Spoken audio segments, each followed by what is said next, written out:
What's up, y'all? Welcome back. Welcome back. I'm here to talk about the last book I will be talking about from the Booker long list. Let's get it. Favorite reader, that's who you are. Traveling near, traveling far. Through every chapter, you're the star. Favorite reader, that's who you are. Okay, so if you are not new here, then you know that I joined a book club in 2025 where we're reading through all 13 books on the Booker long list. This is the last one for me to read. That is One Boat by Jonathan Buckley. Okay, before I get into my review of this, I'm glad to be done with this long. anyways, let's just jump into it. What is this book about? The main character of this book travels to Greece to grieve her father. This is the same spot that she traveled to 9 or 10 years ago to grieve losing her mother. And she goes back there. She gets to meet people whose stories may be intertwined. She gets to kind of think back through the first time she was there and experiencing grief and kind of merging those two together. She talks and thinks a lot about not just her, but the other like side characters in the book. They talk a lot about philosophy. They talk a lot about the meaning of it all, purpose, stuff like that, existence. And it's a quiet book about grief, about memory, about reckoning, almost like coming to terms with it. But yeah, talks about like I said, it has some philosophical elements in it where it talks about like the meaning of it all, free will, individuality, identity. I wasn't expecting the philosophical parts of this book. I probably should have read the synopsis, but I did not. I was not expecting this book. It almost felt like at first, it felt like the philosophical elements came in and they were out of place.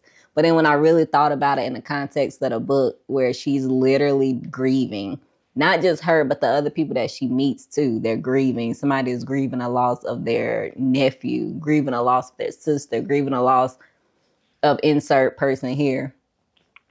And that's kind of where it made sense why the philosophical pieces came in, because when you experience this like life shattering grief, you really do start thinking about, like, you can think about philosophical stuff before, but I can literally see how it can lead to those like overarching questions of why, what's going on, like what is this all for, and what does this mean for me and for them, and the fact that like so many things are intertwined. What's the reason? What is the reason? So I think when I took a step back and thought about that, then it kind of made more sense. But when it first was introduced, I was like, because it wasn't just like a thought, it got into like the weeds of it. And I was like, this kind of seems out of place. But the more I thought about it, she was just on a journey. Not just her, but the other people in the story too are experiencing grief. And something I liked about this book is the dynamics of that mother-child relationship. I like that it talked about,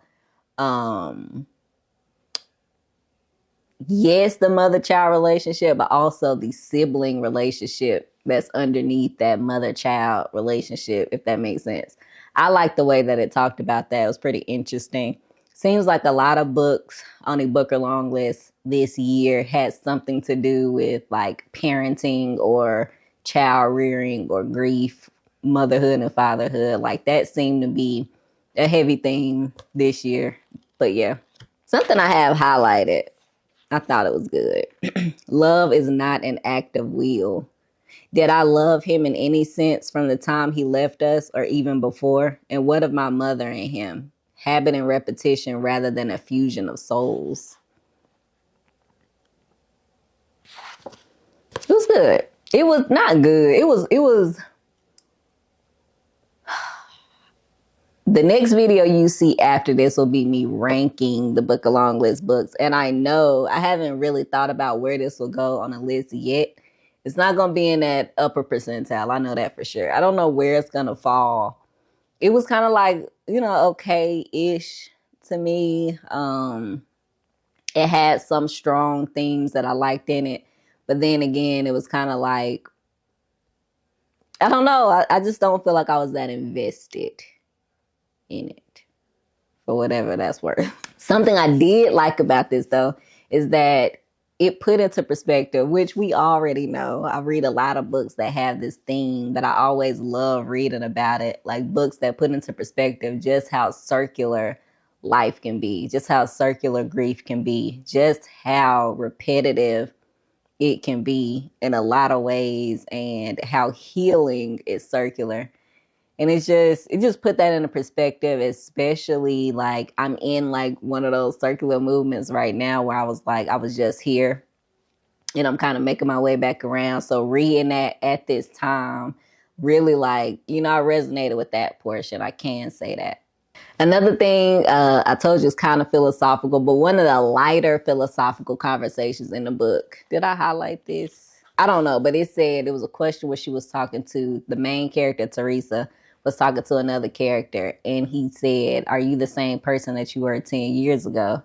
And she said, "Essentially, yes." And so it made me think about how even though you change, parts of you are still the same, and what that looks like. Like, what is that, what does that look like? That transition, how much of you is still the same, how much of you has actually changed. So again, it made me think inward too about myself. And I'm like, I am the same person in a lot of ways, but also I'm also not in a lot of ways. So, but then in the ways that count, am I? So it kind of made me go back and forth and think about that, which I did enjoy that portion of it.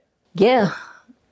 Well, I feel like the thing I keep going back to is I just wasn't expecting this to have like this many philosophical things in it. I mean, we're talking about remorse, justice, revenge, forgiveness, a lot of worldview type stuff. And I don't know what I was expecting going into it. I don't know.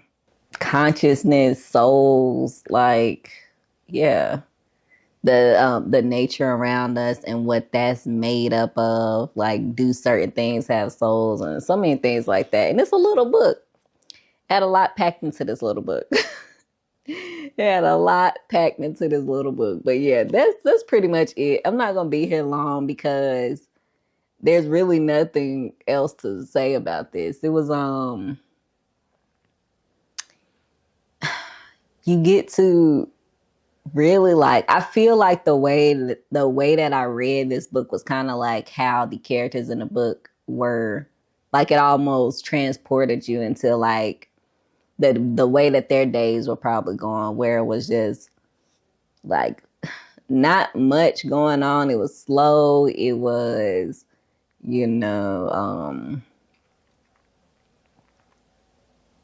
in sight. Like, you were getting like it almost made you want to stop and think inwardly. It was like, I don't know. It was interesting. It's not the worst book. It's not the worst, but it's not the best either from the book of LongList. And I don't know. It was just okay. That's where I'm gonna leave with that. That's where I'm gonna leave. Yeah, quick video, y'all. The next one you'll see will be me ranking the books on the book of LongList from my perspective. So let me know when you watch that what you think. Have you read this one, and would you read it? Let me just read it back so you can see, because I don't know.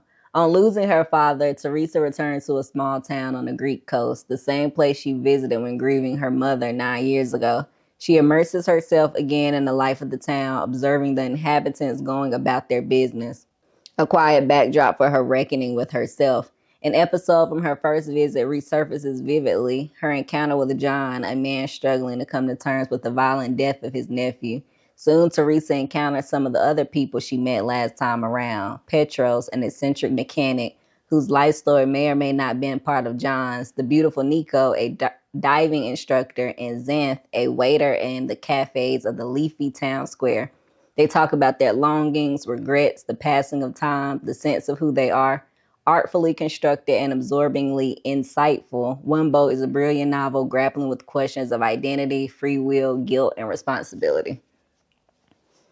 Yeah, yeah, it's basically what it is. I should have read that before I got started. But anyways, that's it, y'all. Let me know if it's something that you would read. I don't know if this wasn't on the Booker long list. It's not something I would have picked up. I don't think I would have read this, and I probably would have been okay with not. But that's just me. Let me know what y'all think, and I'm gonna see you on the next one.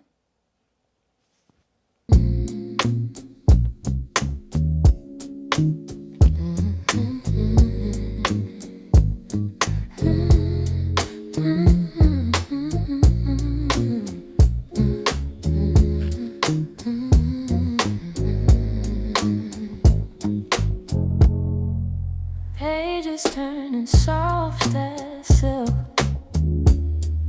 stories flowing like warm milk.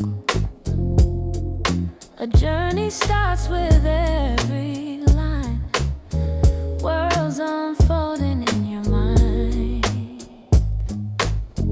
Bookmarks falling where dreams collide.